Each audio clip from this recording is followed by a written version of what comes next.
ਹਮ ਨਾ ਸਕਤ ਕਰ ਸਿਫਤ ਤੁਮਾਰੀ, ਆਪ ਲਿਹੋ ਤੁਮ ਕਥਾ ਸੁਧਾਰੀ। ਸਤਨਾਮ ਸ੍ਰੀ ਵਾਹਿਗੁਰੂ ਸਾਹਿਬ ਜੀ। ਦੋਹਰਾ ਸਭਾ ਬਿਖੈ ਇੱਕ ਦਿਵਸ ਮੈਂ, ਬੈਠੇ ਸਤਿਗੁਰ ਨੰਦ।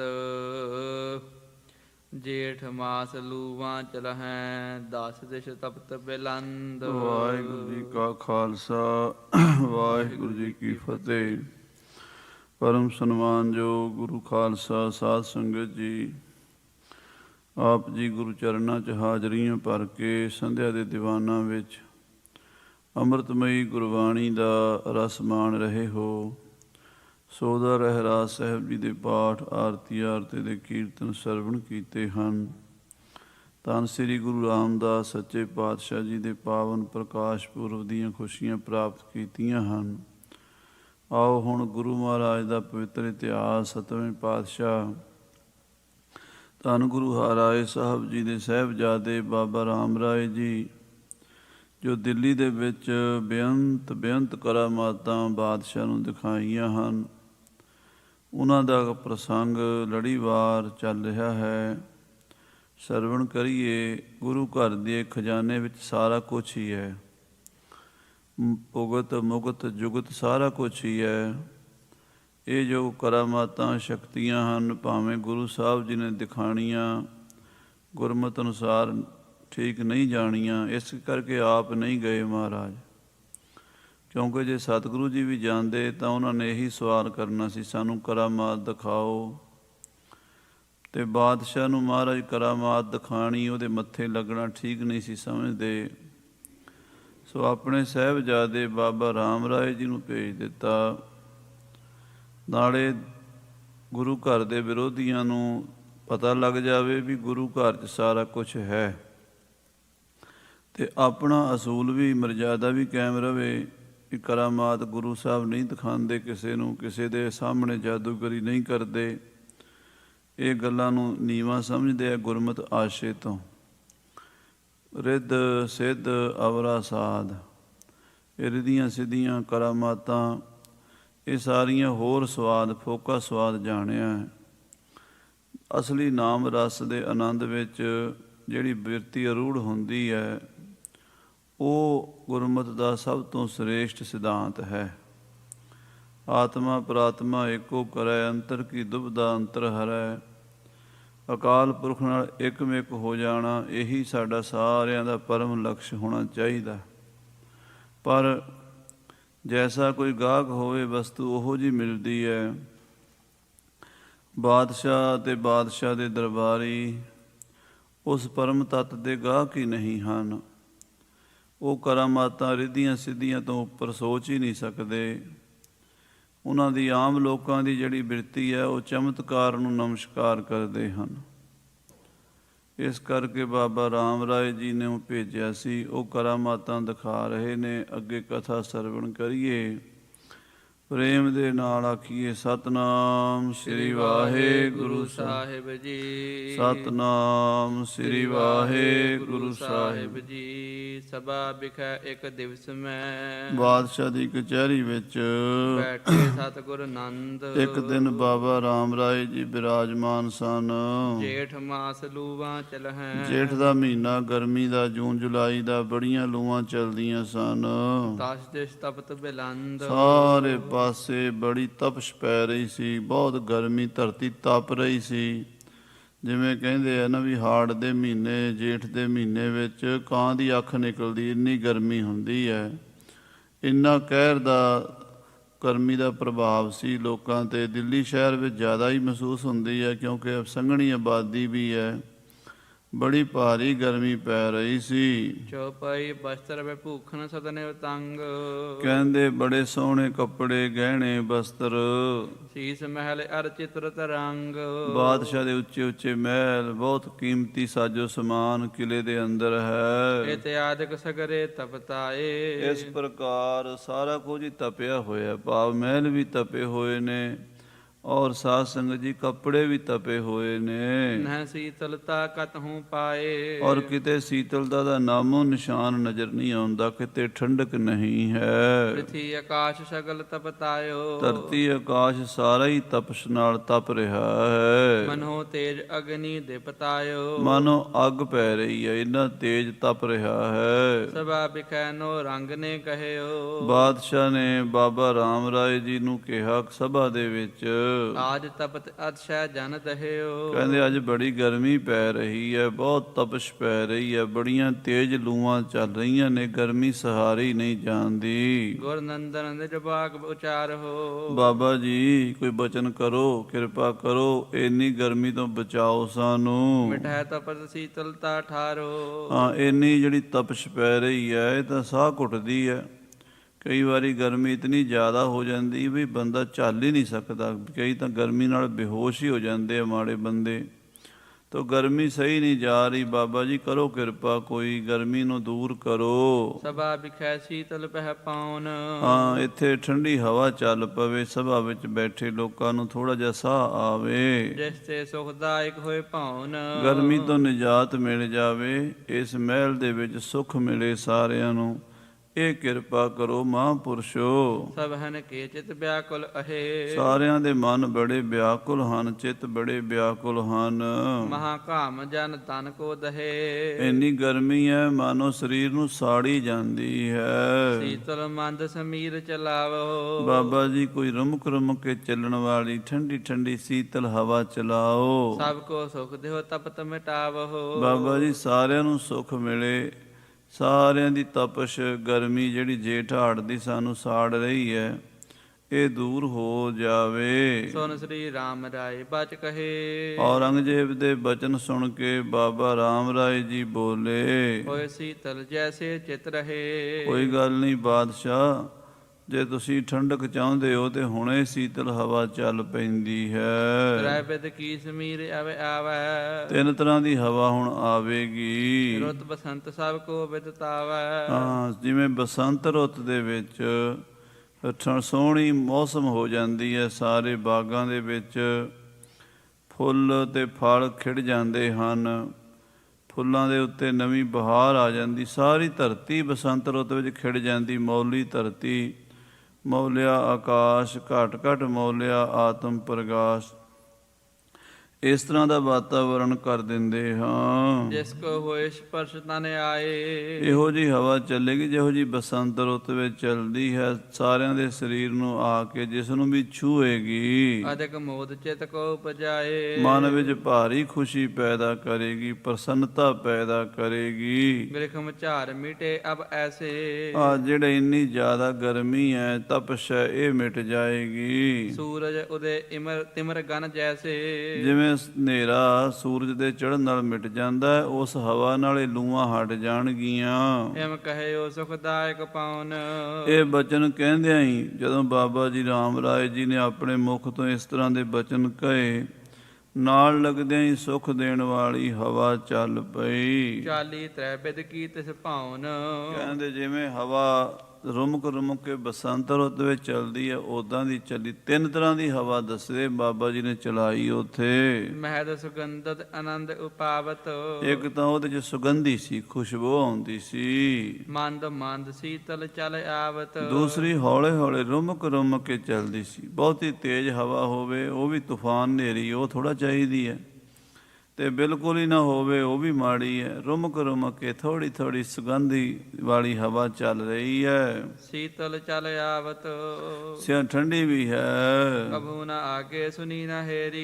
ਇਹੋ ਜੀ ਕਹਿੰਦੇ ਹਵਾ ਨਾ ਅੱਗੇ ਵੇਖੀ ਸੀ ਨਾ ਸੁਣੀ ਸੀ, ਜਿਹੜੀ ਅੱਜ ਬਾਬਾ ਜੀ ਨੇ ਆਪਣੇ ਬਚਨ ਨਾਲ ਚਲਾ ਦਿੱਤੀ ਹੈ। ਹੋਤ ਸਪਰਸ਼ ਸੁਖਤ ਤਿਸ ਬੇਰੀ। ਸਾਰਿਆਂ ਦੇ ਸਰੀਰ ਨੂੰ ਸੁੱਖ ਦਿੰਦੀ ਹੈ, ਆਨੰਦ ਦਿੰਦੀ ਹੈ। ਹਰਖ ਭਰੇ ਔਰ ਸਰਬ ਵਿਸਾਲ। ਬਾਦਸ਼ਾਹ ਦੀ ਕਚਹਿਰੀ ਵਿੱਚ ਜਿੰਨੇ ਵੀ ਕਰਿੰਦੇ ਬਾਦਸ਼ਾਹ ਦੇ ਬੈਠੇ ਹੋਏ ਹਨ, ਅਫਸਰ ਬੈਠੇ ਹੋਏ ਹਨ, ਛੋਟੇ ਵੱਡੇ, ਸਾਰੇ ਹੀ ਖੁਸ਼ ਹੋ ਗਏ, ਬੜੇ ਪ੍ਰਸੰਨ ਹੋ ਗਏ। ਬਿਸਮਤ ਚੇਤ ਅਸ ਵਾਯੂ ਚਾਲ। ਇਹੋ ਜੀ ਹਵਾ ਚੱਲਣ ਦੇ ਨਾਲ ਸਾਰੇ ਹੈਰਾਨ ਵੀ ਸਨ ਵੀ ਇੰਨੀ ਜੇਠ ਹਾੜ ਦੀ ਗਰਮੀ ਦੇ ਵਿੱਚ ਇਹ ਹਵਾ ਕਿੱਥੋਂ ਆ ਰਹੀ ਹੈ। ਇਹ ਬਾਬਾ ਜੀ ਨੇ ਕਿਹੜੀ ਕਰਾਮਾਤ ਬਚਨ ਕਰਦਿਆਂ ਸਾਰੇ ਨਾਨਕ ਦਾਸ ਮੁਖ ਤੇ ਜੋ ਬੋਲੇ, ਜਿਹੜਾ ਬਚਨ ਮੂੰਹ ਤੋਂ ਕੱਢ ਦੇਣਾ ਉਸੇ ਵੇਲੇ ਪੂਰਾ ਹੋ ਜਾਣਾ। ਇਹ ਅਚੰਭੇ ਵਾਲਾ ਕੌਤਕ ਸਾਰੇ ਦਰਬਾਰੀ ਦੇਖ ਰਹੇ ਹਨ। ਤਿਸ ਦਿਨ ਸੰਧਿਆ ਲੱਗ ਸੋ ਬਹੀ, ਉਸ ਦਿਨ ਸ਼ਾਮ ਤੱਕ ਸਾਧ ਸੰਗਤ ਜੀ ਉਹ ਹਵਾ ਚੱਲਦੀ ਰਹੀ। ਸਾਰਾ ਦਿਨ ਉਹੀ ਮਾਹੌਲ ਬਣਿਆ ਰਿਹਾ ਦਿੱਲੀ ਸ਼ਹਿਰ ਵਿੱਚ। ਸੀਤ ਸੁਗੰਧ ਮੰਦ ਗਤ ਲਹੀ, ਬੜੀ ਸੁਗੰਧੀ ਵਾਲੀ ਠੰਡੀ ਠੰਡੀ ਰੁਮਕ ਰੁਮਕ ਕੇ ਚੱਲਣ ਵਾਲੀ ਹਵਾ ਸੀ। ਹੋਏ ਹਰਕਤ ਔਰ ਸਮਾਂ ਬਿਤਾਇਓ, ਉਹ ਦਿਨ ਬੜੀ ਖੁਸ਼ੀ ਨਾਲ ਸਾਰਿਆਂ ਨੇ ਬਤੀਤ ਕੀਤਾ। ਬਾਦਸ਼ਾਹ ਵੀ ਬੜਾ ਖੁਸ਼ ਹੋਇਆ ਤੇ ਉਹਦੇ ਦਰਬਾਰੀ ਵੀ ਖੁਸ਼ ਹੋਏ। ਅਧਿਕ ਆਨੰਦ ਸ਼ਾਹ ਉਪਜਾਇਓ, ਬਾਦਸ਼ਾਹ ਬਹੁਤ ਹੀ ਖੁਸ਼ ਸੀ, ਬਹੁਤ ਹੀ ਆਨੰਦ ਮਿਲਿਆ, ਕਿਉਂਕਿ ਗਰਮੀ ਤੋਂ ਰਾਹਤ ਮਿਲ ਗਈ। ਸੜ ਰਿਹਾ ਸੀ ਪਿੰਡਾ ਸਾਰਿਆਂ ਦਾ, ਲੂਆਂ ਚੱਲ ਰਹੀਆਂ ਸੀ, ਘਬਰਾਹਟ ਹੁੰਦੀ ਸੀ ਇੰਨੀ ਗਰਮੀ ਦੇ ਵਿੱਚ।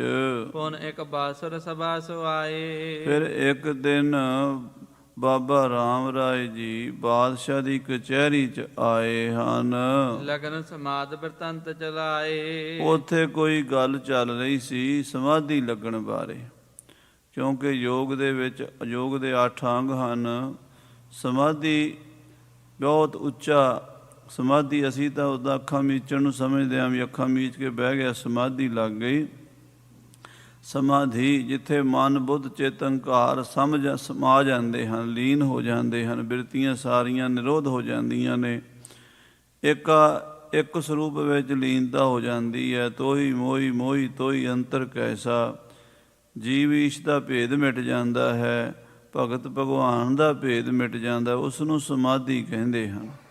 ਬਾਬਾ ਜੀ ਦੀ ਸਮਾਧੀ ਲੱਗਣ ਬਾਰੇ ਜਾਂ ਹੋਰ ਲੋਕਾਂ ਦੇ ਸਮਾਧੀ ਲਾਉਣ ਬਾਰੇ ਗੱਲ ਚੱਲ ਪਈ। ਦਸਵੇਂ ਦੁਆਰ ਪਉਨ ਥਿਰ ਹੋਏ, ਕਹਿਣ ਲੱਗੇ, ਕਹਿੰਦੇ ਸੁਣਿਆ ਹੈ ਵੀ ਜੋਗੀ ਲੋਕ ਸਮਾਧੀ ਲਾਉਂਦੇ ਨੇ, ਆਪਣੇ ਸਵਾਸਾਂ ਨੂੰ 10ਵੇਂ ਦੁਆਰ ਵਿੱਚ ਰੋਕ ਲੈਂਦੇ ਨੇ। ਸੁਧ ਸਰੀਰ ਕੀ ਲਖੈ ਨ ਕੋਏ, ਜਦੋਂ ਸਵਾਸ 10ਵੇਂ ਦੁਆਰ ਵਿੱਚ ਜਾ ਚੜ੍ਹਦੇ ਨੇ, ਇਸ ਸਰੀਰ ਦੀ ਸੁੱਧ ਬੁੱਧ ਰਹਿੰਦੀ ਨਹੀਂ। ਪਤਾ ਨਹੀਂ ਚੱਲਦਾ ਬਈ ਮੈਂ ਕੌਣ ਹਾਂ, ਕਿੱਥੇ ਬੈਠਾ ਹਾਂ, ਮੈਂ ਕੀ ਹਾਂ। ਆਪਣੇ ਆਪ ਦਾ ਪਤਾ ਨਹੀਂ ਰਹਿੰਦਾ, ਦਵੈਤ ਵੀ ਮਿਟ ਜਾਂਦੀ ਹੈ, ਆਤਮਾ ਪ੍ਰਾਤਮਾ ਦੀ ਇੱਕ ਮਿਕਤਾ ਹੋ ਜਾਂਦੀ ਹੈ। ਇਤਿਆਦਿਕ ਉਲਮਾਓ ਬਖਾਨੇ, ਇਹ ਅਵਸਥਾ ਬਾਰੇ ਉਲਮਾ ਜਿਹੜੇ ਸਨ ਵਿਦਵਾਨ ਕਾਜੀ ਮੁੱਲਾ, ਉਹ ਗੱਲਾਂ ਕਰਨ ਲੱਗ ਪਏ, ਕਿਉਂਕਿ ਉਹਨਾਂ ਦਾ ਪ੍ਰੈਕਟੀਕਲ ਤਾਂ ਹੈ ਨਹੀਂ ਸੀ, ਕਿਦੋਂ ਸੁਣਿਆ ਸੁਣਾਇਆ ਹੀ ਬਚਨ ਕਰ ਰਹੇ ਸਨ। ਥਿਊਰੀ ਸੁਣੀ ਹੋਈ ਸੀ ਵੀ ਯੋਗ ਮਤ ਦੇ ਵਿੱਚ ਜੋਗੀ ਲੋਕ ਸਮਾਧੀਆਂ ਲਾਉਂਦੇ ਹਨ। ਅਸ ਸਮਾਦ ਜੋਗੀ ਕਰ ਜਾਣੇ, ਕਾਜੀ ਮੁੱਲਾ ਗੱਲਾਂ ਕਰਦੇ ਨੇ, ਕਹਿੰਦੇ ਇਹੋ ਜੀਆਂ ਸਮਾਧੀਆਂ ਜੋਗੀ ਲੋਕ ਲਾਣਾ ਜਾਣਦੇ ਨੇ। ਅਸ਼ਟ ਅੰਗ ਜੇ ਸਾਧਨ ਕਰੇ, ਪਰ ਜੋਗੀ ਇਹ ਕਹਿੰਦੇ ਨੇ ਜੇ ਕੋਈ 8 ਅੰਗ ਯੋਗ ਦੇ ਸਾਧ ਲਵੇ, ਅਸ਼ਟਾਂਗ ਯੋਗ ਕਰ ਲਵੇ, ਤਾਂ ਸਮਾਧੀ ਤੱਕ ਪਹੁੰਚਦਾ ਹੈ। ਇਹ ਕਿਹੜੇ ਹਨ? ਯਮ, ਨਿਯਮ, ਪ੍ਰਾਣਾਯਾਮ, ਧਿਆਨ, ਧਾਰਨਾ, ਪ੍ਰਤਿਹਾਰ, ਸਮਾਧੀ। ਇਹ ਜਿਹੜੇ ਯੋਗ ਦੇ 8 ਅੰਗ ਹਨ, ਜਿਹੜਾ ਇਹਨਾਂ ਨੂੰ ਸਾਧ ਲੈਂਦਾ ਹੈ, ਤਬ 10 ਦੁਆਰੇ ਬਾਯੂ ਥਿਰੇ, ਤਾਂ ਉਹਦੀ ਜਿਹੜੀ ਸਵਾਸ ਪਾਉਣ ਹੈ ਉਹ 10ਵੇਂ ਦੁਆਰੇ 'ਚ ਟਿਕ ਜਾਂਦੀ ਹੈ। ਅਧਿਕ ਜੋਗ ਰਸ ਪ੍ਰਾਪਤ ਹੋਏ, ਉਹ 10ਵੇਂ ਦੁਆਰ ਦੇ ਵਿੱਚ ਬਿਰਤੀ ਜਦੋਂ ਟਿਕ ਜਾਂਦੀ ਹੈ, ਉੱਥੇ ਯੋਗ ਦਾ ਰਸ ਆਉਣਾ ਸ਼ੁਰੂ ਹੋ ਜਾਂਦਾ ਹੈ। 10ਵੇਂ ਦੁਆਰ ਕੂੰਚੀ ਜਬ ਦੀਜੈ, ਤਉ ਦਿਆਲ ਕੋ ਦਰਸ਼ਨ ਕੀਜੈ। ਉੱਥੇ ਕਹਿੰਦੇ ਜਦੋਂ ਪੁਰਾਣ 'ਚ ਆ ਕੇ 10ਵੇਂ ਦੁਆਰ ਵਿੱਚ ਬਿਰਾਜਮਾਨ ਹੋ ਜਾਂਦੇ ਨੇ, ਟਿਕ ਜਾਂਦੇ ਨੇ, ਤਾਂ ਫਿਰ ਉਸ ਵੇਲੇ ਬਿਰਤੀ ਪੂਰੀ ਤਰ੍ਹਾਂ ਇਕਾਗਰ ਹੋ ਕੇ ਜੋਗੀਆਂ ਦੀ ਸਮਾਧੀ ਲੱਗ ਜਾਂਦੀ ਹੈ। ਆਰ ਬਲਾ ਚਿਰ ਜੀਵੀ ਸੋਏ, ਇਹੋ ਜਿਹੇ ਜਿਹੜੇ ਸਮਾਧੀ ਨੂੰ ਪ੍ਰਾਪਤ ਜੋਗੀ ਹੁੰਦੇ ਨੇ, ਉਹ ਆਪਣੀ ਉਮਰ ਵਧਾ ਲੈਂਦੇ ਨੇ, ਚਿਰੰਜੀਵੀ ਹੋ ਜਾਂਦੇ ਨੇ। ਐਸੇ ਜੋਗੀਆਂ ਦਾ ਵੀ ਜ਼ਿਕਰ ਮਿਲਦਾ ਹੈ ਜਿਹੜੇ 5-5 ਹਜ਼ਾਰ ਸਾਲ ਤੋਂ ਹਿਮਾਲਿਆ ਦੀਆਂ ਚੋਟੀਆਂ 'ਤੇ ਬੈਠੇ ਰਹੇ ਧਿਆਨ ਲਾ ਕੇ। ਭਰਥਰੀ ਹਰੀ ਜੀ 1500 ਸਾਲ ਗੁਰੂ ਨਾਨਕ ਦੇਵ ਜੀ ਨੂੰ ਉਡੀਕਦੇ ਰਹੇ। ਉਹਨਾਂ ਨੂੰ ਆਕਾਸ਼ਬਾਣੀ ਹੋਈ ਸੀ ਵੀ ਗੁਰੂ ਨਾਨਕ ਦੇਵ ਜੀ ਦਾ ਅਵਤਾਰ ਹੋਵੇਗਾ ਤਾਂ ਤੁਹਾਡੀ ਮੁਕਤੀ ਹੋਵੇਗੀ। ਅਤੇ ਭਰਥਰੀ ਹਰੀ ਜੀ ਉਜੈਨ ਦੇ ਰਾਜੇ ਸਨ। ਬਿਕਰਮਾਜੀਤ ਰਾਜੇ ਦੇ ਵੱਡੇ ਭਾਈ ਸਨ। ਬਿਕਰਮਾਜੀਤ ਨੂੰ ਗੁਰੂ ਨਾਨਕ ਸਾਹਿਬ ਸੱਚੇ ਪਾਤਸ਼ਾਹ ਤੋਂ 1526 ਸਾਲ ਪਹਿਲਾਂ ਆਪਾਂ ਮੰਨਦੇ ਹਾਂ ਵੀ 1526 ਬਿਕਰਮੀ 'ਚ ਮਹਾਰਾਜ ਦਾ ਅਵਤਾਰ ਹੋਇਆ ਨਾ ਗੁਰੂ ਨਾਨਕ ਦੇਵ ਸੱਚੇ ਪਾਤਸ਼ਾਹ ਜੀ ਦਾ। ਸੋ ਸਾਧ ਸੰਗਤ ਜੀ, ਬਿਕਰਮਾਜੀਤ ਰਾਜਾ ਜਿਹੜਾ ਸੀ ਉਹ ਛੋਟਾ ਸੀ, ਉਸ ਤੋਂ ਵੀ ਵੱਡਾ ਉਹਦਾ ਭਾਈ ਸੀ ਰਾਜਾ ਭਰਥਰੀ। ਜਦੋਂ ਉਹਨੇ ਯੋਗ ਸਾਧਨਾ ਕੀਤੀ ਤੇ ਉਹਨੂੰ ਆਕਾਸ਼ਬਾਣੀ ਹੋਈ ਵੀ ਤੇਰੀ ਮੁਕਤੀ ਗੁਰੂ ਨਾਨਕ ਸਾਹਿਬ ਦੇ ਆਇਆ ਹੋਣੀ ਹੈ, ਉਹਨਾਂ ਚਿਰ ਤੈਨੂੰ ਉਡੀਕਣਾ ਪਵੇਗਾ। ਇਹ ਯੋਗ ਬਲ ਦੇ ਨਾਲ ਇੰਨਾ ਚਿਰ ਜਿਉਂਦਾ ਰਿਹਾ ਹੈ। ਫਿਰ ਗੁਰੂ ਨਾਨਕ ਦੇਵ ਜੀ ਨੂੰ ਮਿਲਿਆ ਹੈ ਤੇ ਸਤਿਗੁਰੂ ਜੀ ਕੋਲੋਂ ਆਪਣੇ ਮਨ ਦੇ ਸੰਸੇ ਨਿਰਵਿਰਤ ਕਰਾਏ ਹਨ। ਸੁਣ ਭਰਥਰ ਨਾਨਕ ਕਹਿ ਵਿਚਾਰ। ਹੋਰ ਵੀ ਬਾਣੀ 'ਚ ਬੜੇ ਸ਼ਬਦ ਆਉਂਦੇ ਨੇ। ਭਰਥਰੀ ਨੂੰ ਮਹਾਰਾਜ ਉਪਦੇਸ਼ ਦਿੱਤਾ ਹੈ, ਉੱਤਰ ਅਵਕੜ ਸਰਵਰ ਨਹਾਵੈ, ਬਕੈ ਨ ਬੋਲੇ ਹਰ ਗੁਣ ਗਾਵੈ। ਇਹ ਸਾਰੀ ਅਸ਼ਟਪਦੀ ਮਹਾਰਾਜ ਨੇ ਭਰਥਰੀ ਦੇ ਪ੍ਰਥਾਏ ਉਚਾਰਨ ਕੀਤੀ ਹੈ। ਸੋ ਸਾਧ ਸੰਗਤ ਜੀ, ਭਰਥਰੀ ਜੀ ਵਰਗੇ ਹੋਰ ਵੀ ਬੜੇ ਜੋਗੀ ਸਨ ਜਿਹੜੇ 500-500 700-700 ਸਾਲ, ਹਜ਼ਾਰ ਸਾਲ ਸਮਾਧੀ ਵਿੱਚ ਪ੍ਰਾਣ ਵਿੱਚ 10ਵੇਂ ਦੁਆਰ ਵਿੱਚ ਚੜ੍ਹਾ ਕੇ ਜਿੱਥੇ ਬੈਠ ਜਾਂਦੇ ਸਨ, ਬੜਾ ਲੰਮਾ ਸਮਾਂ ਸਮਾਧੀ 'ਚ ਹੀ ਬੈਠੇ ਰਹਿੰਦੇ ਸਨ। ਸਰੀਰ 'ਤੇ ਕੋਈ ਅਸਰ ਨਹੀਂ ਸੀ ਪੈਂਦਾ, ਬੁਢੇਪੇ ਦਾ, ਬਿਮਾਰੀ ਦਾ, ਰੋਗ ਦਾ, ਮੌਤ ਦਾ।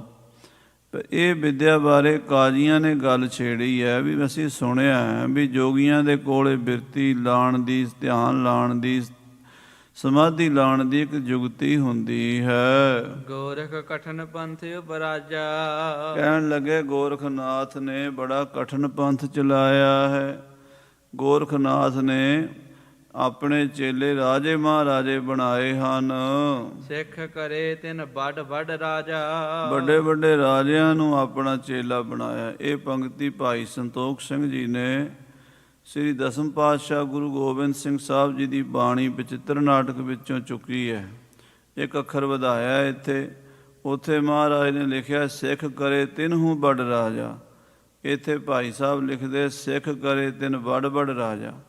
ਕਹਿੰਦੇ ਵੱਡੇ ਰਾਜਿਆਂ ਨੂੰ ਗੋਰਖਨਾਥ ਨੇ ਆਪਣੇ ਚੇਲੇ ਬਣਾਇਆ ਸੀ। ਮਾਰਗ ਜੋਗ ਤਿਨੋ ਸਿਖਰਾਵਾ। ਭਰਥਰੀ ਵਰਗੇ ਰਾਜੇ, ਗੋਪੀ ਚੰਦ ਵਰਗੇ ਰਾਜਿਆਂ ਨੂੰ ਯੋਗ ਦਾ ਮਾਰਗ ਦੱਸਿਆ ਸੀ ਗੁਰੂ ਗੋਰਖਨਾਥ ਜੀ ਨੇ। ਚਿਰੰਜੀਵ ਕਰ ਦੇਹ ਰਖਾਵਾ। ਔਰ ਉਹਨਾਂ ਨੂੰ ਚਿਰੰਜੀਵ ਹਜ਼ਾਰਾਂ ਸਾਲ ਜੀਣ ਦੀ ਜੁਗਤੀ ਦੱਸ ਦਿੱਤੀ ਸੀ। ਲੰਮਾ ਸਮਾਂ ਇਸ ਦੁਨੀਆ ਤੇ ਰਹਿ ਸਕਦੇ ਹੋ, ਜਿੰਨਾ ਚਿਰ ਮਰਜ਼ੀ ਜੀ ਸਕਦੇ ਹੋ, ਇਹੋ ਜਿਹਾ ਤਰੀਕਾ ਦੱਸਿਆ ਸੀ। ਅਪਰਨ ਮੈਂ ਇਹ ਬਾਤ ਨਾ ਪਈਅਤ। ਕਾਜੀ ਮੁਲਾਣੇ ਕਹਿੰਦੇ ਨੇ ਜੋਗੀਆਂ ਤੋਂ ਬਿਨਾਂ ਹੋਰ ਕਿਤੇ ਇਹਦੀ ਐਗਜ਼ੈਂਪਲ ਨਹੀਂ ਮਿਲਦੀ, ਹੋਰ ਕਿਤੇ ਮਿਸਾਲ ਨਹੀਂ ਮਿਲਦੀ। ਇਹ ਬਾਤ ਹੋਰ ਕਿਸੇ ਕੋਲ ਨਹੀਂ ਹੈ ਕਿ ਸੈਂਕੜੇ ਸਾਲ ਜੀ ਲੈਣਾ, ਪ੍ਰਾਣ 10ਵੇਂ ਦੁਆਰ ਵਿੱਚ ਚੜ੍ਹਾ ਲੈਣੇ। ਗੋਰਖ ਪੰਥ ਵਿਖੈ ਸਿੱਖ ਲਈਅਤ।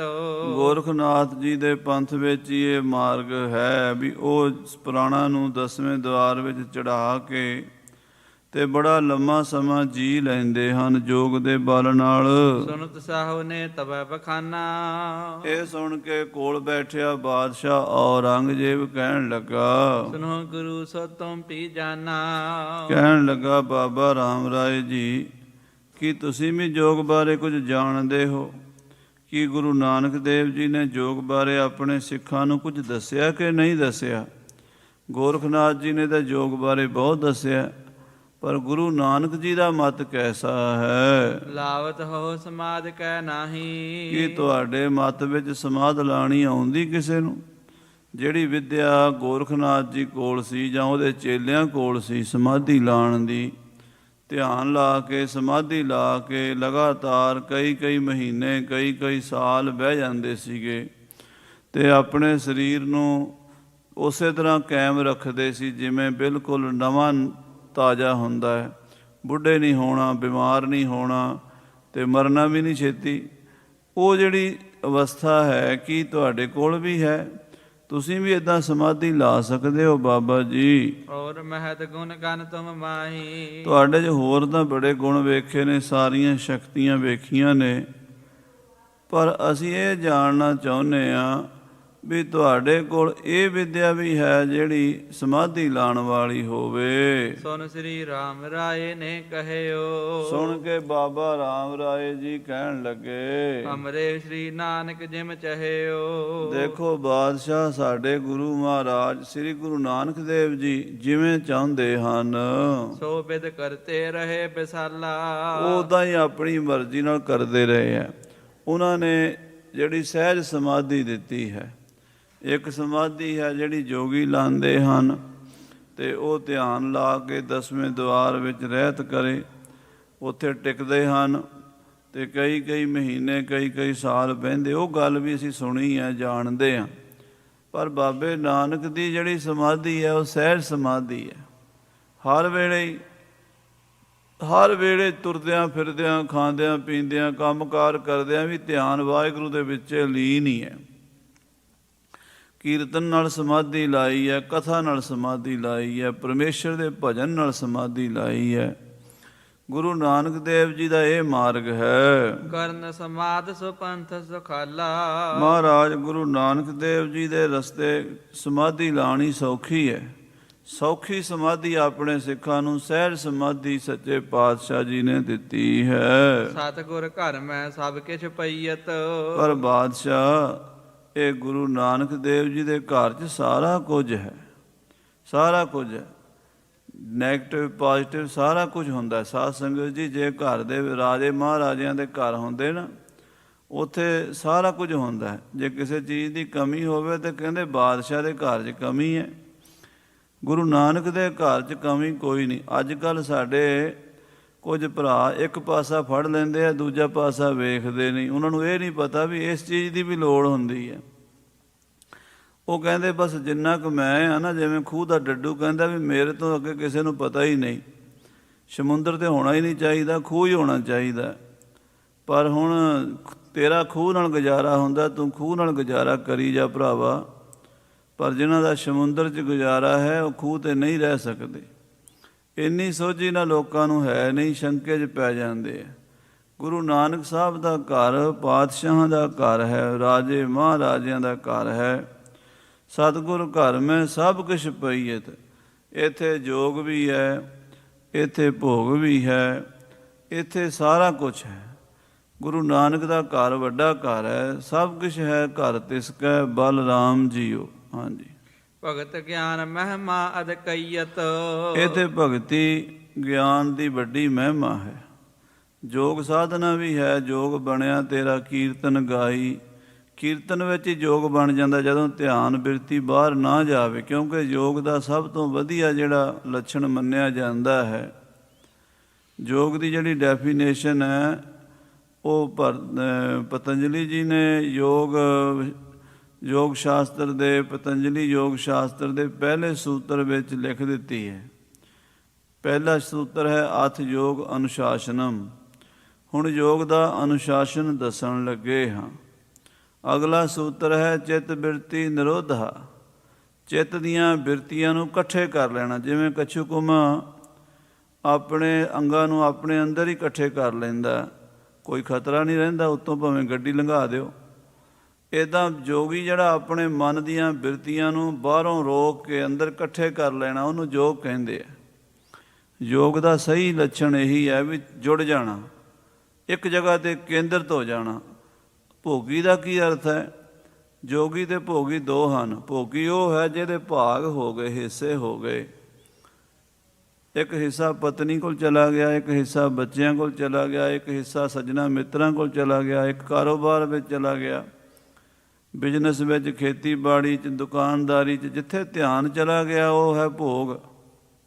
ਖਾਣੇ ਪੀਣੇ 'ਚ ਬਿਰਤੀ ਚਲੀ ਗਈ, ਸਾਰੇ ਪਾਸੇ ਮਨ ਖਿੰਡਿਆ ਹੀ ਰਹਿੰਦਾ, ਹਰ ਵੇਲੇ ਦੌੜਿਆ ਹੀ ਫਿਰਦਾ ਸਾਡਾ ਮਨ। ਅਸੀਂ ਭੋਗੀ ਹਾਂ। ਜਿਹਦਾ ਮਨ ਸਾਰੇ ਪਾਸਿਆਂ ਤੋਂ ਕੱਛੂ ਕੁੰਮੇ ਦੀ ਤਰ੍ਹਾਂ ਇਕੱਠਾ ਹੋ ਕੇ ਅੰਦਰ ਜੁੜ ਗਿਆ, ਉਹ ਜੋਗੀ ਹੈ। ਗੁਰੂ ਨਾਨਕ ਦੇ ਘਰ 'ਚ ਜੋਗ ਵੀ ਹੈ, ਭੋਗ ਵੀ ਹੈ। ਜੋਗੀ ਅੰਦਰ ਜੋਗੀਆ, ਤੂੰ ਭੋਗੀ ਅੰਦਰ ਭੋਗੀਆ। ਬਾਬਾ ਰਾਮ ਰਾਏ ਜੀ ਕਹਿੰਦੇ ਸਾਡੇ ਘਰ ਵਿੱਚ ਜੋਗ ਵੀ ਹੈ, ਪਰ ਮੁੱਖ ਭਗਤੀ ਹੈ। ਗੁਰੂ ਘਰ 'ਚ ਭਗਤੀ ਯੋਗ ਹੈ, ਗਿਆਨ ਯੋਗ, ਭਗਤੀ ਯੋਗ, ਕਈ ਪ੍ਰਕਾਰ ਦਾ ਯੋਗ ਹੈ। ਇਹ ਤੋ ਮੁਖ ਗੌਨ ਹੈ ਆਨ। ਇਹ ਗੁਰੂ ਘਰ 'ਚ ਭਗਤੀ ਗਿਆਨ ਮੁੱਖ ਹੈ, ਬਾਕੀ ਸਾਰੀਆਂ ਚੀਜ਼ਾਂ ਗੌਣ ਹਨ। ਚਾਹੈ ਕਰਹਿ ਦਿੜ ਲਹਿ ਬ੍ਰਹਮ ਗਿਆਨ। ਜਿਹੜਾ ਚਾਹੇ ਜਿੱਦਾਂ ਦੀ ਅਵਸਥਾ ਵਾਲਾ ਹੋਵੇ, ਕਿਉਂਕਿ ਸਾਰੇ ਇੱਕੋ ਜਿਹੇ ਨਹੀਂ ਹੁੰਦੇ। ਡਾਕਟਰ ਕੋਲ ਮਰੀਜ਼ ਆਉਂਦੇ ਨੇ, ਕਿਸੇ ਦਾ ਦੰਦ ਪੀੜ ਹੁੰਦਾ, ਕਿਸੇ ਦਾ ਸਿਰ, ਕਿਸੇ ਦਾ ਕੰਨ, ਕਿਸੇ ਦਾ ਗੋਡਾ, ਕਿਸੇ ਦਾ ਮੋਢਾ। ਸਾਰੀ ਇੱਕੋ ਦਵਾਈ ਥੋੜ੍ਹਾ ਦੇਣੀ ਹੈ। ਜਿੱਦਾਂ ਦੀ ਉਹਦੀ ਪ੍ਰੋਬਲਮ ਹੈ ਉੱਦਾਂ ਦੀ ਉਹਨੂੰ ਦਵਾਈ ਦੇਣੀ ਪਏਗੀ। ਗੁਰੂ ਨਾਨਕ ਦੇ ਘਰ ਸਿੱਖ ਵੀ ਕਈ ਕਿਸਮ ਦੇ ਆਉਂਦੇ ਆ। ਕੋਈ ਆਉਂਦੇ ਆ ਜਿਨ੍ਹਾਂ ਨੂੰ ਭਗਤੀ 'ਚ ਲਾ ਕੇ ਮਹਾਰਾਜ ਭਵ ਸਾਗਰ ਤੋਂ ਪਾਰ ਲੰਘਾ ਸਕਦੇ ਆ। ਕੁਝ ਆਉਂਦੇ ਆ ਜਿਨ੍ਹਾਂ ਨੂੰ ਮਹਾਰਾਜ ਯੋਗ ਦੇ ਦੁਆਰਾ ਪਾਰ ਉਤਾਰ ਲੰਘਾ ਸਕਦੇ ਆ। ਕੋਈ ਸਿੱਖ ਮਹਾਰਾਜ ਕੋਲ ਆਉਂਦੇ ਜਿਹੜੇ ਗਿਆਨ ਦੇ ਅਧਿਕਾਰੀ ਹੁੰਦੇ, ਉਹਨੂੰ ਗਿਆਨ ਦੇ ਦੁਆਰਾ ਮੁਕਤੀ ਮਿਲ ਜਾਂਦੀ ਹੈ। ਅਤੇ ਸਾਧ ਸੰਗਤ ਜੀ, ਅੱਜ ਕੱਲ੍ਹ ਗੁਰਬਾਣੀ ਦੀ ਪੂਰੀ ਤਰ੍ਹਾਂ ਧਿਆਨ ਨਾਲ, ਭਾਵਨਾ ਨਾਲ ਅਸੀਂ ਪੜ੍ਹਦੇ ਨਹੀਂ, ਅਤੇ ਇੱਕ ਪੰਕਤੀ ਚੁੱਕ ਲਈ ਆਪਣੇ ਮਤਲਬ ਦੀ, ਉਹਦਾ ਰੌਲਾ ਪਾਏ ਦੂਜਿਆਂ ਨਾਲ ਲੜਨ ਲੱਗ ਜਾਂਦੇ ਆ। ਹੁਣ ਸਾਡੀ ਅਵਸਥਾ ਹੋਰ ਹੈ, ਦੂਜੇ ਦੀ ਹੋਰ ਹੈ, ਤੀਜੇ ਦੀ ਹੋਰ ਹੈ। ਲੜਨ ਦੀ ਕੋਈ ਗੱਲ ਨਹੀਂ। ਜਿਹੜਾ ਜਿਵੇਂ ਜਿਵੇਂ ਤੁਰ ਰਿਹਾ ਉਹਨੂੰ ਤੁਰਨ ਦਿਓ। ਸਾਰਿਆਂ ਨੇ ਪਹੁੰਚਣਾ ਇੱਕੋ ਟਿਕਾਣੇ 'ਤੇ ਹੈ, ਉਹ ਹੈ ਮੁਕਤੀ। ਸੱਚਖੰਡ ਅਕਾਲ ਪੁਰਖ ਵਿੱਚ ਅਭੇਦ ਹੋਣਾ।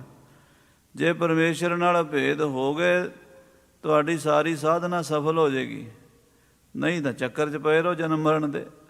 ਹੁਣ ਰੌਲਾ ਕੌਣ ਪਾਉਂਦੇ ਨੇ? ਜਿਨ੍ਹਾਂ ਨੂੰ ਮੁਕਤੀ ਦੀ ਇੱਛਾ ਹੀ ਕੋਈ ਨਹੀਂ, ਜਿਨ੍ਹਾਂ ਨੂੰ ਪਤਾ ਹੀ ਨਹੀਂ ਗੁਰਮਤ ਦਾ ਵੀ ਇਹ ਕਾਹਦੇ ਵਾਸਤੇ ਗੁਰਦੁਆਰੇ ਬਣੇ ਨੇ।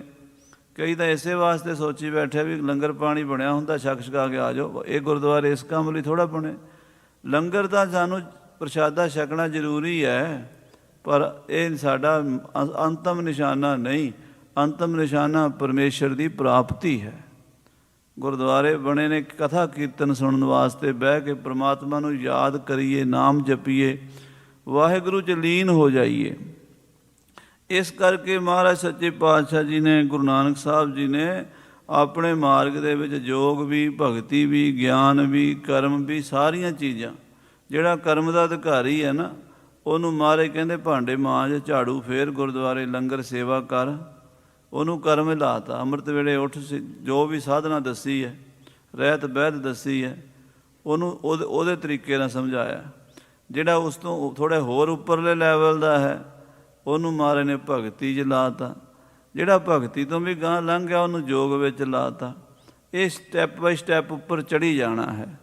ਮਹਾਰਾਜ ਸੱਚੇ ਪਾਤਸ਼ਾਹ ਜੀ ਨੇ ਸਾਰੇ ਮਾਰਗ ਦੱਸੇ ਹਨ। ਗੁਰ ਘਰ ਮੈਂ ਇਹ ਜੋਗ ਸਮਾਦ। ਗੁਰੂ ਘਰ ਦੇ ਵਿੱਚ ਸਹਿਜ ਯੋਗ ਹੈ। ਰਾਜ ਯੋਗ, ਸਹਿਜ ਯੋਗ, ਹਠ ਯੋਗ, ਕਈ ਪ੍ਰਕਾਰ ਦਾ ਯੋਗ ਮੰਨਦੇ ਨੇ। ਗੁਰੂ ਘਰ ਵਿੱਚ ਸਹਿਜ ਸਮਾਧੀ ਹੈ। ਗੁਰਸਿੱਖਾਂ ਦੀ ਹਰ ਵੇਲੇ ਹੀ ਲੱਗੀ ਰਹਿੰਦੀ ਹੈ। ਧੰਨ ਭਾਈ ਮਤੀ ਦਾਸ ਸੱਚੇ ਪਾਤਸ਼ਾਹ ਦੇ ਸਾਹਮਣੇ ਆਰੇ ਨਾਲ ਚੀਰੇ ਗਏ ਸਮਾਧੀ ਨਹੀਂ ਟੁੱਟੀ। ਸਾਨੂੰ ਤਾਂ ਮਾੜਾ ਜਿਹਾ ਖੜਕਾ ਹੋ ਜੇ ਨਾ, ਅਸੀਂ ਨਿਤਨੇਮ ਛੱਡ ਕੇ ਉੱਧਰ ਦੇਖਣ ਲੱਗ ਜਾਣਾ, ਕੌਣ ਆਇਆ, ਕੀ ਹੋ ਗਿਆ। ਜਪਜੀ ਸਾਹਿਬ ਦਾ ਪਾਠ ਕਰੀਦਾ, ਇੱਕ ਪੰਕਤੀ 'ਤੇ ਮਨ ਨਹੀਂ ਟਿਕਦਾ। ਉਹਨਾਂ ਦੇ ਆਰਾ ਵੀ ਚੱਲਦਾ ਰਿਹਾ, ਜਪਜੀ ਸਾਹਿਬ ਵੀ ਚੱਲਦਾ ਰਿਹਾ। ਉਹ ਹੈ ਯੋਗ ਜਿਹੜਾ ਖਾਲਸੇ ਨੂੰ ਪ੍ਰਾਪਤ ਹੋਇਆ। ਭਾਈ ਮਨੀ ਸਿੰਘ ਸਾਹਿਬ ਦੇ ਬੰਦ ਕੱਟੇ ਗਏ, ਸਮਾਧੀ ਨਹੀਂ ਹਿੱਲੀ।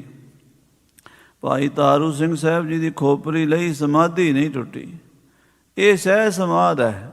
ਹਰ ਵੇਲੇ ਹੀ ਅਕਾਲ ਪੁਰਖ ਨਾਲ ਇੱਕਮਿਕ। ਸਮਾਧੀ ਦਾ ਮਤਲਬ ਜਿੱਥੇ ਬਿਰਤੀਆਂ, ਸਤੀ ਨਾਮ ਬੁੱਧੀ ਦਾ ਹੈ। ਸਮਾਧੀ ਜਿੱਥੇ ਬਿਰਤੀ ਸਮਾਨ ਹੋ ਜਾਂਦੀ, ਬੁੱਧੀ ਜਾ ਕੇ ਲੀਨ ਹੋ ਜਾਂਦੀ ਹੈ, ਬਿਰਤੀਆਂ ਇੱਕਮਿਕ ਹੋ ਜਾਂਦੀਆਂ ਨੇ, ਉਹ ਸਮਾਧ ਸਹਿਜ ਸਮਾਧ ਮਹਾਰਾਜ ਸਾਹਿਬ ਜੀ ਨੇ ਦਿੱਤੀ। ਸਹਿਜ ਸਮਾਧ ਲੱਗੀ ਲਿਵ ਅੰਤਰ, ਸੋ ਰਸ ਸੋਈ ਜਾਣੈ ਜੀਓ। ਹਾਂਜੀ, ਚਾਹੈ ਸੋ ਕਰੈ ਵਿਸਾਲ ਜੋ ਸਾਧ। ਹਾਂ, ਜਿਹੜੇ ਗੁਰੂ ਘਰ ਦੇ ਸਾਧੂ ਹਨ, ਸਾਧਕ ਹਨ, ਜੋ ਚਾਹਣ ਕਰ ਸਕਦੇ ਹਨ। ਤਉ ਮੁਖਿਅਤਾ ਨਹਿ ਇਸ ਕੇਰੀ। ਪਰ ਬਾਦਸ਼ਾਹ, ਇਹ ਸਮਾਧੀਆਂ ਲਾਣਾ ਗੁਰੂ ਘਰ ਦਾ ਮੁੱਖ ਕਰਮ ਨਹੀਂ ਹੈ। ਕਰ ਸਕਦੇ ਹਾਂ, ਅਸੀਂ ਸਮਾਧੀ ਲਾ ਸਕਦੇ ਹਾਂ। ਸਾਡੇ ਗੁਰੂ ਨੇ ਸਾਨੂੰ ਸਾਰਾ ਕੁਝ ਸਿਖਾਇਆ। ਗੁਰਬਾਣੀ ਦੇ ਵਿੱਚ ਸਾਰਾ ਕੁਝ ਹੀ ਹੈ। ਇਹ ਸਮੁੰਦਰ ਹੈ, ਸਮੁੰਦਰ 'ਚ ਸਾਰਾ ਕੁਝ ਹੈ। ਕੋਈ ਚੀਜ਼ ਐਸੀ ਨਹੀਂ ਜਿਹੜੀ ਗੁਰੂ ਗ੍ਰੰਥ ਸਾਹਿਬ 'ਚ ਨਾ ਹੋਵੇ। ਆਖੋ ਸ੍ਰੀ ਵਾਹਿਗੁਰੂ। ਯੋਗ ਵੀ ਹੈ, ਭਗਤੀ ਵੀ ਹੈ, ਗਿਆਨ ਵੀ ਹੈ। ਇਹ ਯੋਗ ਦੇ ਹੀ ਸ਼ਬਦ ਆਉਂਦੇ ਨੇ। ਉੱਤਰ ਅਵ ਘਟ ਸਰਵਰ ਨਹਾਵੈ, ਬਕੈ ਨ ਬੋਲੇ ਹਰ ਗੁਣ ਗਾਵੈ, ਜਲ ਆਕਾਸੀ ਸੁਨ ਸਮਾਵੈ, ਸਤ ਰਸ ਝੋਲ ਮਹਾਰਸ ਪਾਵੈ। ਕਿੰਨੇ ਸ਼ਬਦ ਨੇ ਭਗਤ ਕਬੀਰ ਸਾਹਿਬ ਜੀ ਦੇ, ਗੁਰੂ ਨਾਨਕ ਦੇਵ ਸੱਚੇ ਪਾਤਸ਼ਾਹ ਜੀ ਦੇ, ਭਗਤ ਬੇਣੀ ਜੀ ਦੇ, ਚੰਦ ਸਤ ਭੇਦਿਆ, ਨਾਦ ਸਤ ਪੂਰਿਆ, ਸੂਰ ਸਤ ਖੋੜ ਸਤ ਦਤ ਕੀਆ, ਆ ਬਲ ਬਲ ਚੱਲਿਆ, ਚੱਲ ਚੱਲ ਥੱਪਿਆ, ਆ ਘੜ ਘੜਿਆ ਤਾਂ ਆਪਿਓ ਪੀਆ। ਇਹ ਸਾਰੇ ਸ਼ਬਦ ਜੋਗ ਦੇ ਹੀ ਨੇ, ਅੰਦਰਲਾ ਜੋਗ ਹੈ। ਪਰ ਇਹ ਦੱਸਿਆ ਉਹਨਾਂ ਗੁਰਮੁਖਾਂ ਨੂੰ ਜਿਨ੍ਹਾਂ ਦੀ ਅਵਸਥਾ ਉੱਥੇ ਪਹੁੰਚ ਗਈ, ਉਸ ਲੈਵਲ 'ਤੇ ਪਹੁੰਚਣਗੇ ਤਾਂ ਹੀ ਅੱਗੇ ਤੁਰਨਗੇ। ਜਿਹੜੇ ਬੰਦੇ ਨੇ BA ਕੀਤੀ ਉਹ ਹੀ MA ਕਰੇਗਾ, ਜਿਹੜਾ ਵਿਚਾਰਾ ਊੜਾ ਐੜਾ ਨਹੀਂ ਸਿੱਖਿਆ ਉਹ MA ਕਿੱਥੇ ਕਰੇਗਾ। ਇਸ ਤਰ੍ਹਾਂ ਇਹ ਗੁਰਮਤਿ ਦੀਆਂ, ਗੁਰੂ ਗ੍ਰੰਥ ਸਾਹਿਬ ਜੀ ਦੀ ਬਾਣੀ ਦੀਆਂ ਬੜੀਆਂ ਹੀ ਗੁੱਝੀਆਂ ਰਮਜਾਂ ਹਨ, ਸਮੇਂ ਨਾਲ ਪ੍ਰਗਟ ਹੁੰਦੀਆਂ। ਮਹਾਰਾਜ ਸਾਹਿਬ ਜੀ ਕਹਿੰਦੇ, ਬਾਬਾ ਰਾਮ ਰਾਏ ਜੀ ਕਹਿੰਦੇ, ਗੁਰੂ ਨਾਨਕ ਦੇਵ ਜੀ ਨੇ ਦਿੱਤਾ ਸਾਰਾ ਕੁਝ ਹੀ ਹੈ, ਪਰ ਮੁੱਖਤਾ ਭਗਤੀ ਦੀ ਹੈ। ਮਨ ਨੀਵਾਂ ਤੇ ਮੱਤ ਉੱਚੀ ਕਰਕੇ ਪਰਮੇਸ਼ਰ ਨੂੰ ਯਾਦ ਕਰਨਾ, ਵਾਹਿਗੁਰੂ ਵਾਹਿਗੁਰੂ ਵਾਹਿਗੁਰੂ ਤੂੰ ਹੀ ਹੈ। ਇਹ ਸਾਰੇ ਕਰ ਸਕਦੇ ਨਾ। ਸੌਖਾ ਮਾਰਗ ਹੈ, ਸੱਚੇ ਪਾਤਸ਼ਾਹ ਨੇ ਸਾਰਿਆਂ ਵਾਸਤੇ ਜਿਹੜਾ ਮਾਰਗ ਸੀ ਉਹ ਮੁੱਖ ਰੱਖਿਆ ਹੈ। ਬ੍ਰਹਮ ਗਿਆਨ ਲਗ ਬ੍ਰਿਤੀ ਵਡੇਰੀ, ਤੇ ਫਿਰ ਅੱਗੇ ਤੇ ਬ੍ਰਹਮ ਗਿਆਨ ਤੱਕ, ਜਿੱਥੇ ਆਤਮਾ ਪ੍ਰਾਤਮਾ ਇੱਕ ਹੋ ਜਾਂਦੇ ਆ। ਉੱਚੀਆਂ ਬਿਰਤੀਆਂ ਦੀਆਂ ਗੱਲਾਂ ਨੇ, ਉੱਚੀਆਂ ਉਡਾਰੀਆਂ ਨੇ। ਸੁਨ ਉਲਮਾਇਨ ਪੁਨਹ ਬਖਾਨੇ, ਬਾਬਾ ਰਾਮ ਰਾਏ ਜੀ ਨੇ ਜਦੋਂ ਇਹ ਬਚਨ ਕਹੇ ਨਾ, ਉਹ ਜਿਹੜੇ ਕਾਜੀ ਮੁਲਾਣੇ ਸੀ ਨਾ, ਉਲਮਾ, ਉਹ ਸ਼ਰਾਰਤੀ ਟਲੇ ਨਾ। ਫਿਰ ਕਹਿਣ ਲੱਗੇ, ਇਹ ਤੋਂ ਬਾਤ ਨਹੀਂ ਹਮ ਮਾਨੇ। ਬਾਬਾ ਜੀ ਇਹ ਗੱਲ ਨਹੀਂ ਅਸੀਂ ਮੰਨਦੇ, ਇਹ ਗੱਲ ਸਾਡੇ ਮੰਨਣ 'ਚ ਨਹੀਂ ਆਉਂਦੀ। ਪ੍ਰਸਮ ਕੌਣ ਸਾਧੇ ਤੇ ਬਿਨਾ, ਪਹਿਲਾਂ ਜਿਹੜਾ ਯੋਗ ਮਤ ਦੇ ਵਿੱਚ ਸਮਾਧੀ ਲਾਣੀ ਹੈ, ਉਹਦੇ ਲਈ ਯਮ ਨਿਯਮ ਪ੍ਰਾਣਾਯਾਮ, ਧਿਆਨ ਧਾਰਨਾ, ਸਮਾਧੀ ਪ੍ਰਤਿਹਾਰ, ਇਹ ਸਾਰੀਆਂ ਚੀਜ਼ਾਂ ਹੁੰਦੀਆਂ। ਪ੍ਰਾਣਾਯਾਮ ਤੋਂ ਬਿਨਾਂ ਪਹਿਲਾਂ ਅਲੋਮ ਵਿਲੋਮ, ਇਹ ਜਿੰਨੀਆਂ ਵੀ ਇੱਕ ਪਾਸਿਓਂ ਸਵਾਸ ਚੜ੍ਹਾਉਣੇ, ਦੂਜੇ ਪਾਸੇ ਉਤਾਰਨੇ, ਫਿਰ ਦੂਜੇ ਪਾਸਿਓਂ ਚੜ੍ਹਾਉਣੇ, ਫਿਰ ਦੂਜੇ ਪਾਸਿਓਂ ਉਤਾਰਨੇ। ਖੱਬੀ ਨਾਲ ਨਸ ਤੋਂ ਚੜ੍ਹਾਉਣਾ ਸਵਾਸ, ਸੱਜੀ ਬੰਦ ਕਰ ਲੈਣੀ, ਉੱਤੇ ਫਿਰ ਰੋਕਣਾ, ਫਿਰ ਉਤਾਰਨਾ, ਫਿਰ ਇੱਧਰੋਂ ਚੜ੍ਹਾਉਣਾ, ਇੱਥੇ ਰੋਕਣਾ, ਫਿਰ ਉਤਾਰਨਾ। ਕਈ ਸਾਲ ਇਸੇ ਕੰਮ ਵਿੱਚ ਲੱਗ ਜਾਂਦੇ ਆ। ਫਿਰ ਉਹਦਾ ਸਾਰੇ ਸਰੀਰ, ਪੈਰ ਦੇ ਨਹੁੰ ਤੱਕ, ਚੋਟੀ ਤੱਕ, ਜਿੰਨੇ ਵੀ 5 ਪ੍ਰਾਣ ਨੇ, ਪ੍ਰਾਣ, ਅਪਾਨ, ਵਿਆਨ, ਸਮਾਨ, ਉਦਾਨ, 5 ਪ੍ਰਾਣਾਂ ਦੇ ਉੱਤੇ ਕੰਟਰੋਲ ਕਰ ਲੈਣਾ ਆਪਣੀ ਮਰਜ਼ੀ ਦੇ ਨਾਲ। ਜਦੋਂ ਪ੍ਰਾਣਾਂ ਨੂੰ ਕੰਟਰੋਲ 'ਚ ਕਰ ਲਿਆ, ਫਿਰ ਉੱਪਰ ਚੜ੍ਹਦੇ ਆ 10ਵੇਂ ਦੁਆਰ। ਐਵੇਂ ਥੋੜ੍ਹਾ ਵੀ ਕੋਈ ਬੰਦਾ ਕਹੇ ਵੀ ਬਹਿੰਦਿਆਂ ਸਾਰ ਇੱਕਦਮ ਮੇਰੇ 10ਵੇਂ ਦੁਆਰ ਚੜ੍ਹ ਜਾ। ਅੱਜ ਕੱਲ੍ਹ ਸਾਡੇ 'ਚ 1-2 ਮਹਿਕਮੇ ਇਹੋ ਜਿਹੇ ਚੱਲੇ, ਕਹਿੰਦੇ ਸੀ 6 ਮਹੀਨੇ 'ਚ ਬ੍ਰਹਮ ਗਿਆਨ ਕਰਾ ਦਿੰਦੇ, 6 ਮਹੀਨੇ 'ਚ ਬ੍ਰਹਮ ਗਿਆਨ ਦਾ ਸਰਟੀਫਿਕੇਟ ਵੀ ਦੇ ਦਿੰਦੇ ਆ। ਪਰ ਸਾਧ ਸੰਗਤ ਜੀ, ਇਹ ਤਾਂ ਬ੍ਰਹਮ ਗਿਆਨ ਮੇਰੇ ਸਤਿਗੁਰਾਂ ਦੇ ਹੱਥ ਹੈ। ਭਾਵੇਂ ਉਹ ਕਿਸੇ ਨੂੰ 1 ਮਿੰਟ 'ਚ ਦੇ ਦੇਣ, ਤੇ ਆਪਣੇ ਜ਼ੋਰ ਨਾਲ, ਭਾਵੇਂ ਮਹਾਰਾਜ ਕਹਿੰਦੇ ਜ਼ੋਰ ਨਾ ਸੁਰਤੀ, ਗਿਆਨ ਵਿਚਾਰ ਜ਼ੋਰ ਨਾ ਜੁਗਤੀ, ਛੁੱਟਾ ਸੰਸਾਰ। ਇਹ ਇੱਦਾਂ ਦਾ ਸੌਖਾ ਕੰਮ ਨਹੀਂ ਵੀ ਸਰਟੀਫਿਕੇਟਾਂ ਦਾ ਕੀ ਕੰਮ ਹੋਇਆ।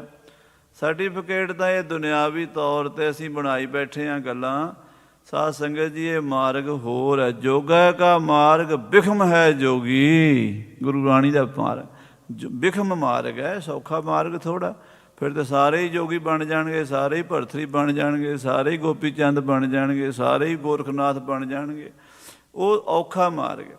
ਤਾਂ ਕਹਿਣ ਲੱਗੇ ਬਾਬਾ ਜੀ, ਬਈ ਜਿੰਨਾ ਚਿਰ ਕੋਈ ਪ੍ਰਾਣਾਂ ਨੂੰ ਸਾਧਦਾ ਨਹੀਂ, ਉਹਨਾਂ ਚਿਰ ਉਹਨੂੰ 10ਵੇਂ ਦੁਆਰ ਵਿੱਚ ਸਵਾਸ ਚੜ੍ਹਾ ਕੇ ਸਮਾਧੀ ਲਾਣੀ ਸਾਡੀ ਸਮਝ ਵਿੱਚ ਨਹੀਂ ਆਉਂਦੀ। ਕਰੈ ਸਮਾਧ ਲਹੇ ਰਸ ਘਨਾ, ਜਦੋਂ ਆਪਣੇ ਪ੍ਰਾਣਾਂ ਉੱਤੇ ਕੰਟਰੋਲ ਕਰ ਲੈਂਦੇ ਹੈ, ਪ੍ਰਾਣਾਯਾਮ ਦੁਆਰਾ, ਧਿਆਨ ਧਾਰਨਾ ਦੁਆਰਾ, ਫਿਰ ਜੋਗ ਰਸ ਮਾਣਦੇ ਹਨ ਜੋਗੀ ਲੋਕ। ਮਹਾ ਕਠਨ ਇਹ ਨਹੀਂ ਸੁਖਾਲੇ, ਬਾਬਾ ਜੀ ਇਹ ਕੋਈ ਸੌਖਾ ਕੰਮ ਨਹੀਂ, ਬੜਾ ਕਠਨ ਹੈ। ਜੋ ਅਸੀਂ ਪੜ੍ਹਿਆ ਹੈ ਜੋਗ ਬਾਰੇ, ਜੋਗ ਮਤ ਦਾ ਇਹ ਸਿਧਾਂਤ ਬਹੁਤ ਔਖਾ ਹੈ। ਜਿਮ ਬਿਨ ਸਾਧਨ ਸਿੱਧ ਮਹਾਲੇ, ਕਹਿੰਦੇ ਬਿਨਾਂ ਸਾਧਨਾ ਦੇ, ਭਾਵ ਸਾਧਨਾ ਕਰਨ ਤੋਂ ਬਿਨਾਂ, ਤਪੱਸਿਆ ਕਰਨ ਤੋਂ ਬਿਨਾਂ, ਸਰੀਰ ਨੂੰ ਸਾਧਨ ਤੋਂ ਬਿਨਾਂ ਇੱਥੇ ਪਹੁੰਚਣਾ ਬੜਾ ਮੁਸ਼ਕਲ ਹੈ, ਬੜੀ ਦੂਰ ਮੰਜ਼ਿਲ ਹੈ। ਨੋ ਰੰਗ ਕਹਿਓ ਸੁਨੋ ਗੁਰ ਆਨੰਦ, ਕਾਜ਼ੀਆਂ ਦੀ ਗੱਲ ਸੁਣ ਕੇ ਔਰੰਗਜ਼ੇਬ ਕੋਲ ਬੈਠਾ ਬੋਲਿਆ, ਕਹਿਣ ਲੱਗਾ, ਬਾਬਾ ਜੀ ਕਹਿ ਇਹ ਸੱਚ ਹੈ ਕਠਨ ਬਿਲੰਦ। ਇਹ ਸਾਡੇ ਕਾਜ਼ੀ ਮੁੱਲਾ ਜੋ ਕਹਿ ਰਹੇ ਨੇ ਕਿ ਇਹ ਸੱਚ ਹੈ, ਸੱਚੀ ਇੰਨਾ ਔਖਾ ਹੁੰਦਾ ਯੋਗ, ਇੰਨੀ ਔਖੀ ਹੁੰਦੀ ਹੈ ਸਮਾਧੀ ਲਾਣੀ। ਜੇ ਤੁਮ ਪਉਨ ਲੇਤ ਹੋ ਸਾਧ ਇਹ ਬਾਬਾ ਜੀ ਜੇ ਤੁਸੀਂ ਪੌਣ ਸਾਧ ਲੈਂਦੇ ਹੋ ਆਪਣੇ ਪ੍ਰਾਣਾਂ ਨੂੰ 10ਵੇਂ ਦੁਆਰ ਚੜਾ ਸਕਦੇ ਹੋ ਲਾਏ ਦਿਖਾਵੋ ਮੋਹਿ ਸਮਾਦ ਤੇ ਮੈਨੂੰ ਸਮਾਧੀ ਲਾ ਕੇ ਦਿਖਾਓ। ਪੁਨ ਸਭ ਮਨ ਸਾਜਿ ਬਾਚੀ ਫਿਰ ਅਸੀਂ ਮੰਨ ਲਵਾਂਗੇ ਵੀ ਤੁਸੀਂ ਸੱਚ ਕਹਿੰਦੇ ਹੋ ਗੁਰੂ ਨਾਨਕ ਦੇ ਘਰ ਵਿੱਚ ਸ਼ਕਤੀ ਹੈ। ਬਿਨ ਦੇਖੇ ਜਾਣੈ ਕਹਿ ਕਾਚੀ ਜਿੰਨਾ ਚਿਰ ਦੇਖਦੇ ਨਹੀਂ ਨਾ ਉਹਨਾਂ ਚਿਰ ਤੁਹਾਡੀ ਗੱਲ ਤੇ ਭਰੋਸਾ ਨਹੀਂ ਆਵੇਗਾ। ਸੁਨ ਸ੍ਰੀ ਰਾਮ ਰਾਏ ਬਜ ਭਾਖਾ ਸੁਣ ਕੇ ਬਾਬਾ ਰਾਮ ਰਾਏ ਜੀ ਕਹਿਣ ਲੱਗੇ ਜੇ ਕਰ ਤੁਮਰੇ ਇਹ ਅਬਿਲਾਖਾ हे ਬਾਦਸ਼ਾਹ ਜੇ ਤੁਸੀਂ ਸਮਾਧੀ ਦਾ ਆਨੰਦ ਵੇਖਣਾ ਹੈ ਭਾਵ ਤੁਸੀਂ ਦੇਖਣਾ ਚਾਹੁੰਦੇ ਹੋ ਵੀ ਸਮਾਧੀ ਕਿਵੇਂ ਲਾਈ ਦੀ ਹੈ ਏਕ ਸਥਾਨ ਦੇਹੋ ਜਹ ਬੈਸੇ ਸਾਨੂੰ ਬਹਿਣ ਵਾਸਤੇ ਆਪਣੀ ਮਰਜ਼ੀ ਦਾ ਸਾਫ਼ ਸੁਥਰਾ ਇੱਕ ਥਾਂ ਦੇ ਦਿਓ। ਬਰਜਹੁ ਤਹ ਨਾ ਜਾਏ ਕੋ ਕੈਸੇ ਉੱਥੇ ਕੋਈ ਬੰਦਾ ਦੂਜਾ ਜਾਵੇ ਨਾ ਸਾਰਿਆਂ ਨੂੰ ਰੋਕ ਦਿਓ ਵਰਜ ਦਿਓ। ਜਾਵਦ ਰਹੈ ਸਮਾਦ ਲਗਾਈ ਜਿੰਨਾ ਚਿਰ ਸਾਡੀ ਸਮਾਧੀ ਲੱਗੀ ਰਵੇ ਨਰ ਬੈਠੈ ਦਰ ਪਰ ਚੁਕਸਾਈ ਪਹਿਰੇਦਾਰ ਦਰਵਾਜ਼ੇ ਤੇ ਚੌਕਸਾਈ ਨਾਲ ਬੈਠੇ ਰਹਿਣ ਅੰਦਰ ਕੋਈ ਬੰਦਾ ਵੜਨਾ ਨਹੀਂ ਚਾਹੀਦਾ। ਕਿਉ ਹੂੰ ਸ਼ਬਦ ਨਾ ਤਿਸ ਥਰ ਜਾਏ ਕੋਈ ਆਵਾਜ਼ ਕੋਈ ਸਾਊਂਡ ਉੱਥੇ ਹੋਣਾ ਨਹੀਂ ਚਾਹੀਦਾ ਕਿਸੇ ਪਸ਼ੂ ਦਾ ਕਿਸੇ ਪੰਛੀ ਦਾ ਕਿਸੇ ਬੰਦੇ ਦਾ ਰੌਲਾ ਬੱਚਿਆਂ ਦਾ ਰੌਲਾ ਬਿਲਕੁਲ ਨਹੀਂ ਹੋਣਾ ਚਾਹੀਦਾ। ਰਹਿ ਇਕੰਤ ਪਵਨ ਠਹਿਰਾਏ ਕਿਉਂਕਿ ਜਦੋਂ ਪ੍ਰਾਣ ਅਸੀਂ 10ਵੇਂ ਦੁਆਰ ਚੜਾ ਕੇ ਬੈਠਾਂਗੇ ਉੱਥੇ ਪੂਰੀ ਇਕਾਂਤ ਚਾਹੀਦੀ ਹੈ ਇਕਾਗਰਤਾ ਚਾਹੀਦੀ ਹੈ। ਸੁਨਤ ਸਾਹੋ ਨੇ ਸੁੰਦਰ ਭਾਉਨ ਬਾਦਸ਼ਾਹ ਨੇ ਬਾਬਾ ਰਾਮ ਰਾਜ ਜੀ ਦਾ ਬਚਨ ਸੁਣ ਕੇ ਲਾਲ ਕਿਲੇ ਦੇ ਅੰਦਰ ਹੀ ਇੱਕ ਬਹੁਤ ਸੋਹਣਾ ਮਹਿਲ ਤਿਆਰ ਕਰਕੇ ਕਿਉ ਨਾ ਇਸ ਥਲ ਗਮ ਨਹ ਕੌਣ ਪਹਿਰੇਦਾਰਾਂ ਨੂੰ ਕਿਹਾ ਵੀ ਮਹਿਲ ਖਾਲੀ ਕਰ ਦਿਓ ਕਮਰਾ ਖਾਲੀ ਕਰ ਦਿਓ ਸਫਾਈ ਕਰ ਦਿਓ ਇਹਦੇ ਉੱਤੇ ਪਹਿਰੇਦਾਰ ਲਾ ਦਿਓ ਕੋਈ ਬੰਦਾ ਇਸ ਕਮਰੇ 'ਚ ਜਾਏਗਾ ਨਹੀਂ ਆਏਗਾ ਨਹੀਂ ਕੋਈ ਨੇੜੇ ਬੋਲੇਗਾ ਨਹੀਂ। ਤਹਾਂ ਜਾਏ ਕਰ ਕੀਨ ਸਿਆਸਨ ਤੇ ਬਾਬਾ ਰਾਮ ਰਾਏ ਜੀ ਉਸ ਕਮਰੇ ਵਿੱਚ ਜਾ ਕੇ ਆਸਣ ਲਾ ਲਿਆ। ਨੇਤਰ ਮੂੰਦ ਕਹਿ ਪਿਖ ਪਾਉ ਨਾਸਨ ਬਾਬਾ ਰਾਮ ਰਾਏ ਜੀ ਨੇਤਰ ਬੰਦ ਕਰਕੇ ਪੌਣ ਸਵਾਸ ਜਿਹੜੇ ਉਹ 10ਵੇਂ ਦੁਆਰ ਵਿੱਚ ਚੜਾ ਲਏ। ਦਸਵੇਂ ਦਵਾਰ ਪਉਨ ਠਹਿਰਾਈ ਆਪਣੇ ਸਵਾਸ 10ਵੇਂ ਦੁਆਰ ਵਿੱਚ ਜਾ ਕੇ ਟਿਕਾ ਲਏ ਨੇ। ਲਗੀ ਸਮਾਦ ਅੰਗ ਨਾ ਉਕਸਾਈ ਐਸੀ ਸਮਾਧੀ ਲੱਗ ਗਈ ਵੀ ਸਰੀਰ ਹਿਲਣਾ ਜੁਲਣਾ ਬੰਦ ਹੋ ਗਿਆ। ਸਭ ਉਲਮਾਉਨ ਜਾਏ ਸੋ ਪਰਖਿਓ ਜਿਹੜੇ ਉਲਮਾ ਕਾਜੀ ਮੁਲਾਣੇ ਸੀ ਉਹ ਬਾਹਰੋਂ ਦੀ ਆਲਿਆਂ ਵਿੱਚੋਂ ਝਰੋਖਿਆਂ ਵਿੱਚੋਂ ਦੇਖਦੇ ਹਨ ਪਰਖਦੇ ਹਨ ਪਰ ਚੁੱਪ ਚਪੀਤੇ ਵੇਖਦੇ ਹਨ। ਨੌ ਰੰਗ ਹੇਰ ਅਚਲ ਕੋ ਹਰਖਿਓ ਬਾਬਾ ਰਾਮ ਰਾਏ ਜੀ ਸਮਾਧੀ ਲਾ ਕੇ ਬੈਠੇ ਔਰੰਗਜ਼ੇਬ ਦੇਖਦਾ ਹੈ। ਪੰਜ ਦਿਵਸ ਇੱਕ ਆਸਨ ਰਹੇ ਆਖੋ ਸਤਨਾਮ ਸ੍ਰੀ ਵਾਹਿਗੁਰੂ। 5 ਦਿਨ ਤੇ 5 ਰਾਤਾਂ ਬਾਬਾ ਜੀ ਸਮਾਧੀ ਵਿੱਚ ਇੱਕੋ ਚੌਂਕੜੇ ਤੇ ਬੈਠੇ ਰਹੇ। ਲਗੀ ਸਮਾਦ ਜੋਗ ਰਸ ਲਹੇ ਜੋਗ ਰਸ ਦਾ ਆਨੰਦ ਮਾਣਦੇ ਰਹੇ ਸਮਾਧੀ ਲੱਗੀ ਰਹੀ। ਦਵੈਸ਼ੀ ਦੇਖ ਦੇਖ ਦੁਖਦਾ ਹੈ ਜਿਹੜੇ ਈਰਖਾਲੂ ਸਨ ਦਵੈਸ਼ ਕਰਨ ਵਾਲੇ ਉਹ ਤਾਂ ਅੰਦਰੋਂ ਵੇਖ ਵੇਖ ਕੇ ਸੜਦੇ ਹਨ। ਭਾ ਮਿੱਤਰਨ ਕੇ ਅਨੰਦ ਉਛਾਹ ਹੈ ਪਰ ਜਿਹੜੇ ਸੱਜਣ ਮਿੱਤਰ ਸ਼ਰਧਾਵਾਨ ਪਿਆਰੇ ਹਨ ਉਹ ਖੁਸ਼ ਹੁੰਦੇ ਹਨ। ਕਸ਼ਟਮ ਬਾਸੁਰ ਬਿਕਸੇ ਨੈਣ 6ਵੇਂ ਦਿਨ ਬਾਬਾ ਰਾਮ ਰਾਏ ਜੀ ਨੇਤਰ ਖੋਲੇ ਹਨ ਨਿਕਸੇ ਤਿਆਗਿਓ ਸ਼ਾਹੋ ਜੋ ਐਨ ਔਰ ਬਾਦਸ਼ਾਹ ਦੀ ਉਸ ਕੋਠੜੀ ਵਿੱਚੋਂ ਜਿੱਥੇ ਆਸਣ ਲਾਇਆ ਸੀ ਬਾਬਾ ਜੀ ਬਾਹਰ ਨਿਕਲੇ ਹਨ। ਨਿਜ ਡੇਰੇ ਮਹਿ ਆਨ ਬਿਰਾਜੇ ਵਾਪਸ ਮਜਨੂ ਦੇ ਟਿੱਲੇ ਆਪਣੇ ਅਸਥਾਨ ਤੇ ਆ ਬਿਰਾਜੇ ਹਨ। ਮੰਦਮਤੀ ਦਵੈਸ਼ੀ ਗਨ ਲਾਜੇ ਜਿਹੜੇ ਈਰਖਾਲੂ ਸ਼ੰਕਾ ਕਰਦੇ ਸੀ ਉਹ ਹੁਣ ਸ਼ਰਮਿੰਦੇ ਹੋ ਗਏ ਹਨ। ਕੋਨ ਇੱਕ ਦਿਨ ਚੜ ਨੌ ਰੰਗ ਚਲਿਓ ਸੋ ਇਸ ਤਰ੍ਹਾਂ ਬਾਬਾ ਰਾਮ ਰਾਏ ਜੀ ਨੇ ਬੜੀਆਂ ਹੀ ਕਰਾਮਾਤਾਂ ਸਾਧ ਸੰਗਤ ਜੀ ਦਿੱਲੀ 'ਚ ਦਿਖਾਈਆਂ ਹਨ। ਉਹਨਾਂ ਵਿੱਚੋਂ ਇਹ ਸਾਰੀਆਂ ਚੋਣਵੀਆਂ ਕਰਾਮਾਤਾਂ ਕਵੀ ਜੀ ਨੇ ਭਾਈ ਸੰਤੋਖ ਸਿੰਘ ਸਾਹਿਬ ਜੀ ਨੇ ਸ੍ਰੀ ਗੁਰਪ੍ਰਤਾਪ ਸੂਰਜ ਗ੍ਰੰਥ ਵਿੱਚ ਅੰਕਿਤ ਕੀਤੀਆਂ ਹਨ। ਆਪ ਜੀ ਸਰਵਣ ਕਰ ਰਹੇ ਹੋ ਪਿਆਰ ਦੇ ਨਾਲ ਹਾਜ਼ਰੀਆਂ ਭਰ ਰਹੇ ਹੋ ਵੱਡੇ ਭਾਗਾਂ ਵਾਲੇ ਹੋ। ਸੋ ਇੱਥੇ ਹੀ ਇਸ ਪ੍ਰਸੰਗ ਦੀ ਸਮਾਪਤੀ ਹੈ। ਅੱਗੇ ਆਨੰਦ ਮਾਣਾਂਗੇ ਸਮੇਂ ਦੇ ਲਿਹਾਜ਼ ਨਾਲ ਸਮਾਪਤੀ ਹੈ। ਹੇ ਗੋਬਿੰਦ ਹੇ ਗੋਪਾਲ।